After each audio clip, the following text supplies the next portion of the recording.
சர்ச்சைக்குரிய கவர்ச்சி நடிகையான பூனை பாண்டே கேன்சர் பாதிப்பால் உயிரிழந்த தகவலானது தற்போது ரசிகர் மத்தியில் பெரும் சோகத்தை ஏற்படுத்தியுள்ளது. அவரின் ஆன்மா சாந்தி அடையணும் அப்படின்னு நினைக்கிறவங்க இந்த வீடியோக்கு ஒரு லைக் கொடுத்துட்டு தொடர்ந்து இந்த வீடியோவை பாருங்க. பாலிவுட்டில் சர்ச்சைக்குரிய கவர்ச்சி நாயாக வலம் வந்தவர் தான் பூனை பாண்டே.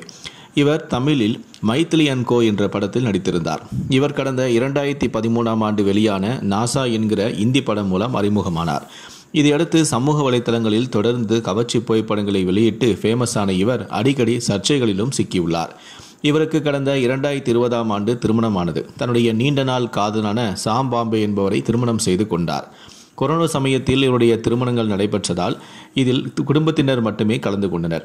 இதையடுத்து காதல் கணவனுடன் ஹனிமூன் கொண்டாட கோவா சென்றிருந்த பூனம் பாண்டே அங்கு தன் கணவர் தன்னை அடித்து துன்புறுத்தியதாக போலீசில் புகாரும் அளித்தார். இதையடுத்து திருமணமான 2 வாரத்தில் பூனே பாண்டேவின் கணவரான சாம் மும்பை போலீசாரால் கைது செய்யப்பட்டார்.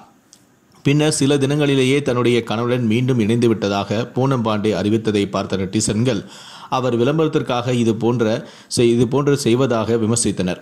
இதை தவிர நிர்வாண படங்களிலும் நடித்து வந்த பூனம் பாண்டே அடிக்கடி சர்ச்சைகளிலும் சிக்கி வந்தார்.